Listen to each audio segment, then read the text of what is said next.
These were the first comments ever posted about the iPod. Worst announcement ever! iPoop, iCry. In history. And they were coming from the biggest and most knowledgeable Apple fans. The iPod ended up selling over 450 million units. It saved Apple. It killed the CD. It changed how humans listen to music forever. It led to the iPhone.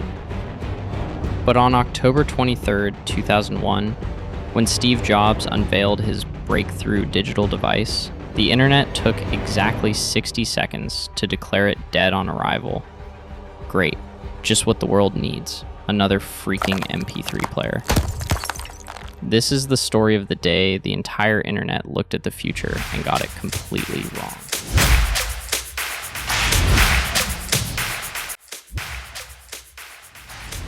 October 23rd, 2001, 2 p.m. Pacific.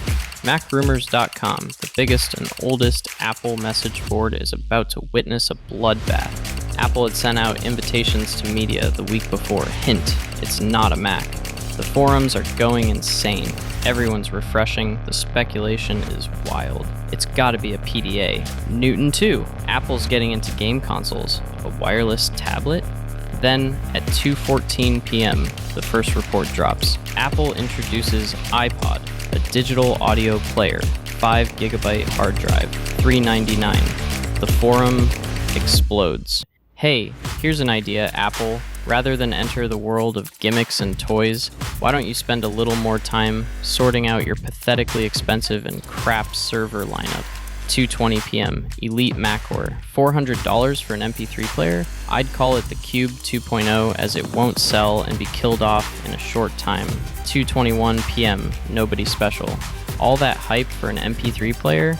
Breakthrough digital device? The reality distortion field is starting to warp Steve's mind.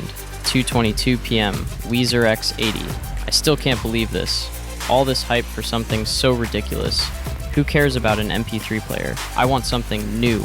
I want them to think differently. The comments are coming so fast, the server almost crashes. In 8 minutes, there are 50 responses. 49 of them are negative. The anger starts to organize itself into categories. First, the price complainers. My memory. I said the Cube was overpriced and should cost $1,200. This piece of should cost no more than $90. Old school Mac fan. Okay, for $300, I can get an in-dash MP3 player for my car. At home, it's right off the Mac or my stereo. Where, oh where, does a $400 player fit into the scheme of things? You might ask me, why can't I have a $200 iPod? Or even better, a $50 or $100 product? Then come the math guys. Oh, the math guys. Dave, I really wanted to like it, really, but do the math. 20GB hard drive, $199 from APS Tech. MP3 player, $50 from Best Buy. You save $150 plus get an extra 15 gig of storage. The Nomad Jukebox brigade shows up. Fragile Dreams, truly revolutionary, my ass. Creative Nomad Jukebox player capacity, 20GB hard drive. Go Appley! Hi May. There are already 2 products similar to this on the market, the Nomad Jukebox and the Archos Jukebox, which can come with a 20 gig HD. The iPod is obviously a lot cooler and has FireWire, but it is far from revolutionary. And the PDA mourners, Weezer X80. Where's the Newton? Elite Macor. Steve, can I have a PDA now? Mac User 1, hopefully we will see an Apple PDA in the near future. By 3 p.m., someone's already monitoring Apple's stock price, the Saint. APPL is already down $1. Looks like the markets aren't looking too favorably on Apple's new forays into the digital device market. The pile-on is complete. The iPod is dead. Everyone agrees. Well, almost everyone. In a sea of hate, a few brave souls dare to speak up. Traveler goes first. You're all a bunch of loony bitches. We live in the year 2001, not 6,000 years from now when ridiculously awesome technology will exist.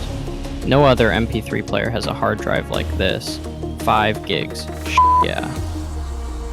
But the real hero emerges at 3:18 p.m. Enter, Beholder of Truth, and he comes in hot. You are all a bunch of imbecile crybabies. I bet you haven't even gone over the specs, and all you can do is whine and cry because you didn't get a Newton. Get a life. He's just getting started. This thing is amazing.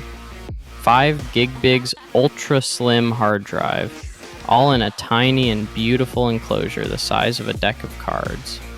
Does any MP3 player out there have anything like it? Didn't think so. Why did the smartest Apple fans get the iPod so wrong? Because in 2001, MP3 players were terrible. Flash players like the Rio held 12 songs. Want more? Buy $200 memory cards.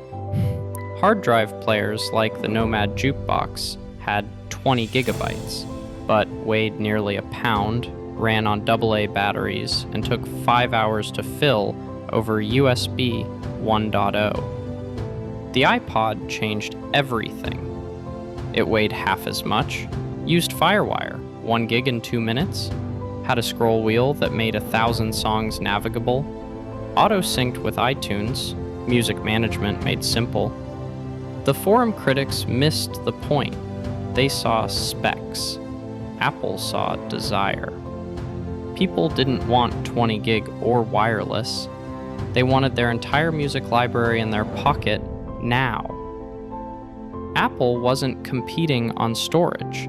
It was solving a human problem. 1,000 songs in your pocket. That was the breakthrough. The conclusion.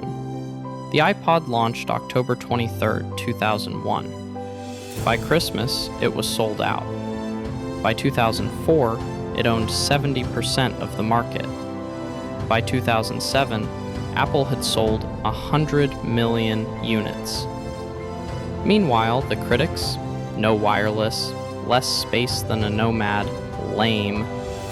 That quote has its own Wikipedia page, taught in business schools as a case study in missing the forest for the trees. These weren't trolls, they were Apple's most loyal, most technical users, and they were completely wrong. As Jobs said, people don't know what they want until you show it to them. They wanted more specs, he gave them simplicity. They wanted wireless, he gave them clarity.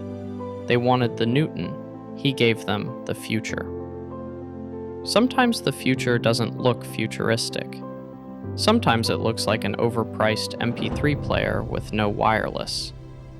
And sometimes the smartest people on the internet are dead wrong.